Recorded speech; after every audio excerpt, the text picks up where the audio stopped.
الله الرحمن الرحيم.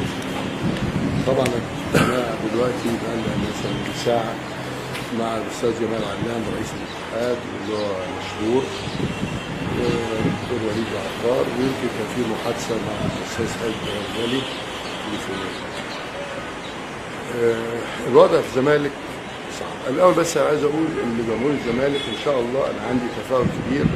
لعبتنا رجالة بكره ان شاء الله عندهم ماتش مع النصر السعودي، مش حاجه اسمها مستحيل.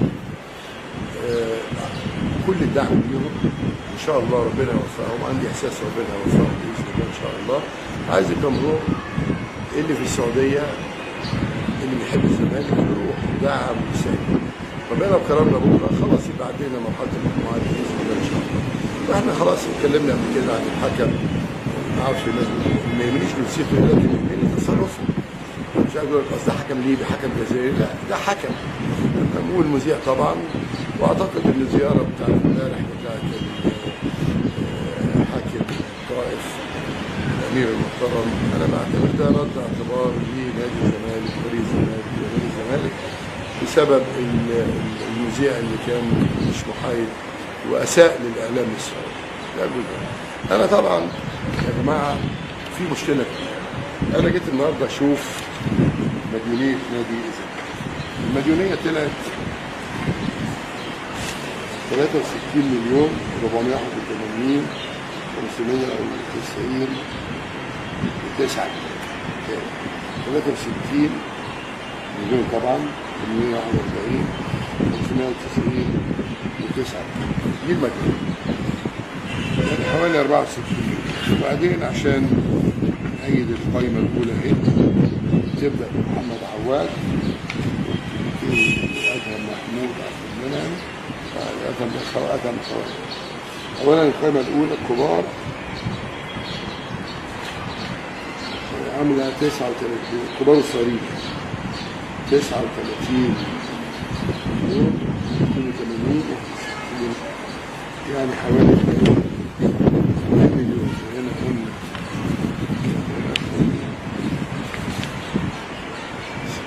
64 مليون يعني حوالي 104 مليون. ده الاتحاد الكوري. القيد واقف بسبب الغرامه بتاع سبورت برشلونه حوالي $1,400,000. وعندنا اشمونج برضو حوالي 2 مليون تقريبا. دول احنا كنا بنصنع 90. طبعا ده ايام اللجنه محامي فالحكم ادانا بالمبلغ فسددنا ونزلنا في الراس ونسدد المثل الثالث. حجز علينا الاخ بتوع الناس فتوافق علينا وافق كده من سبب سبورت برشلونه وسبب اشمون. انا طبعا حاولت مع اتحاد الكوره عشان عايزين نسجل الولاد، فاتصرفت في حوالي ان احنا بنشتغل معاهم، اتصرفت في حوالي 30 اللي بيقول 30 مليون. اللي بيقول بقى طب وهي فلوس مش عارف امام عاشور فين يا ابني قدام مصر. اي حد يكتب واحد بس ان احنا خدنا عموله او سمسره، انا اولادي اقدم طلب رسمي المدير المالي نادي الزمالك التبرع بتاعي اللي هو 30,500,000 اقول عايزه. احنا مش معقول بندفع وندفع في الاخر ان احنا اللي بناخد. تاني بقول اهو ده المنشور اللي عمال يطلع والارقام اللي عماله تطلع وفلوسنا فين وفلوس فين. اعتقد في المؤتمر الصحفي على ما اتذكر اللي فات ده اللي عملته جوه النادي، انا جبت المدير المالي طلع بيان.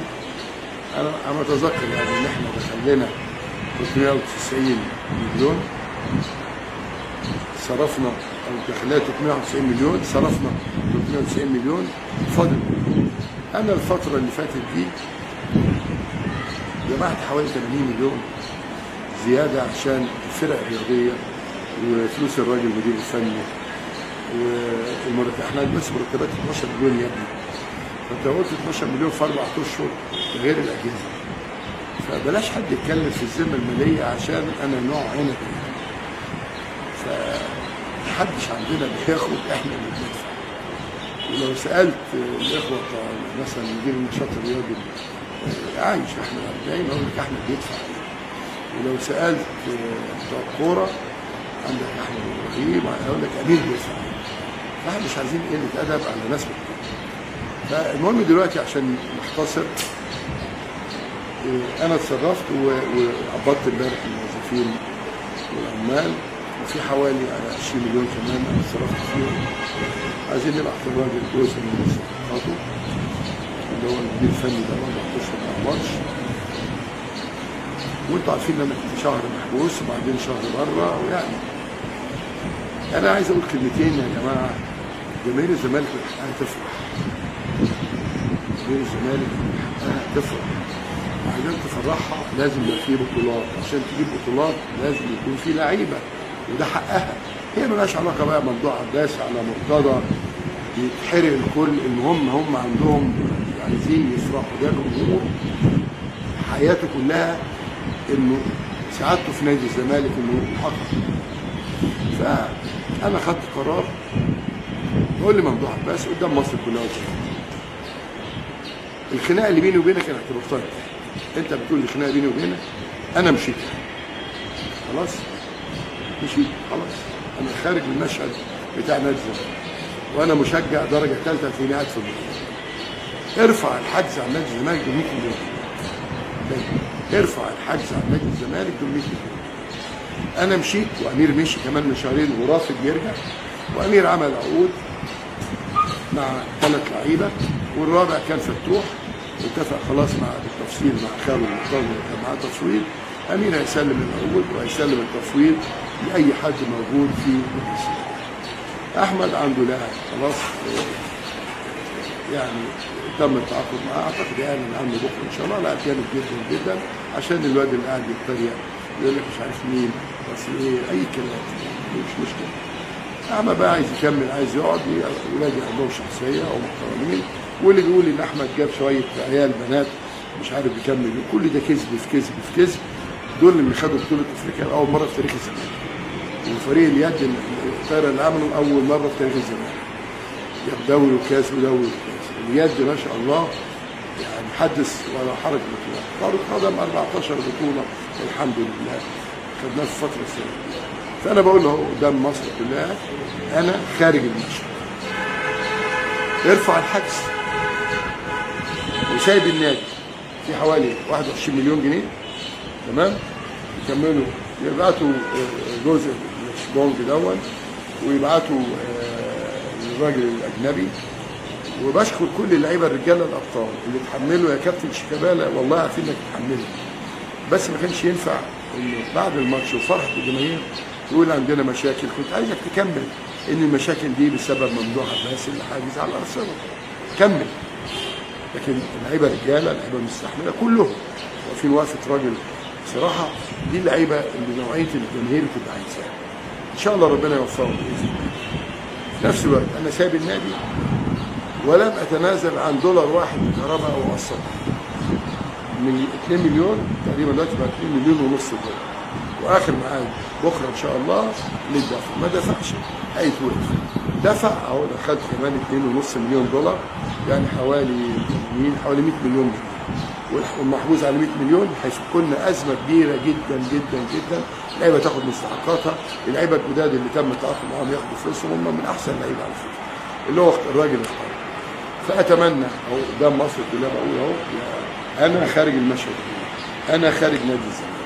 والانتخابات هتفتح باب الترشيح يوم 31 اكتوبر، اللي عايز ينزل اتفضل، اللي بيحب النادي. يعني انا النهارده لو بصيت لمصلحتي اقول لا انا رئيس نادي غصب عني اي حد، ده انا الناس انتخبوني 4 5 دورات ورا بعض. انما انا شخصيا كمرتضى منصور بصيت، انا شايف ان نادي الكيان اللي انا بحبه ده، بقول بحبه بجد، بينهار. بينهار ليه؟ عشان واحد داخل خناقه انا مش طرف فيها اصلا، هو داخل خناقه، هو لو حاجز عليا ما عنديش مشكله، لكن ده هو حاجز على النادي اللي هو بيقول ان هو بيحبه، وهو لو انت بتحبه فعلا خلاص انا مشيت يا عم. انا النهارده شعرت لما لقيت المبالغ دي كلها، انا اتصرفت في جزء كبير عشان نقدر نأيد القايمه الاولى دي اهي اللي بتبدا بمحمد عواد بتديني رقم 26 الجزيري، وبعدين الولاد الشباب تبدا محمد علاء، محمود طارق مطار ما اعرفش الهوا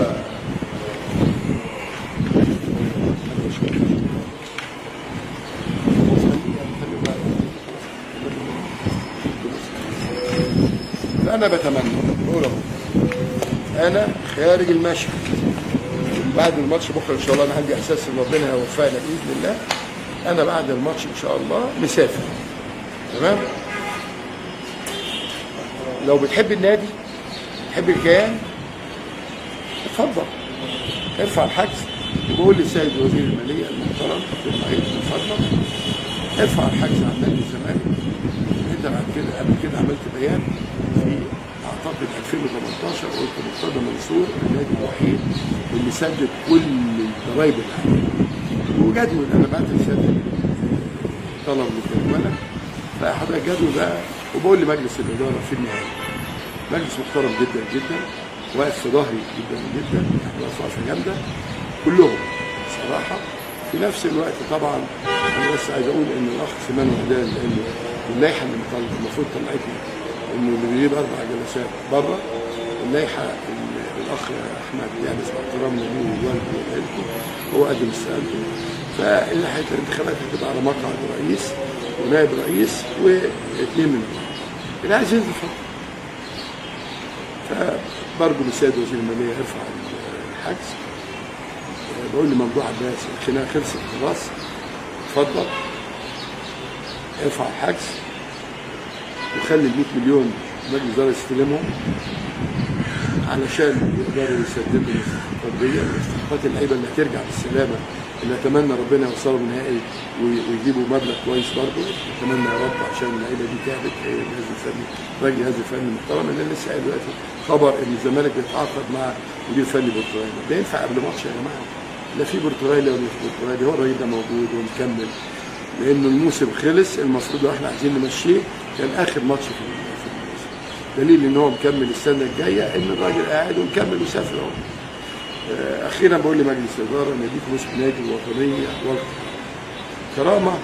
كرامه جمهور الزمالك واعضاء جمعيه الاميه اللي هم فوق دماغي وبشكرهم جدا جدا جدا وهيوحشوني جدا جدا جدا. حاجه راقيه عايز اقول لهم كرامه نادي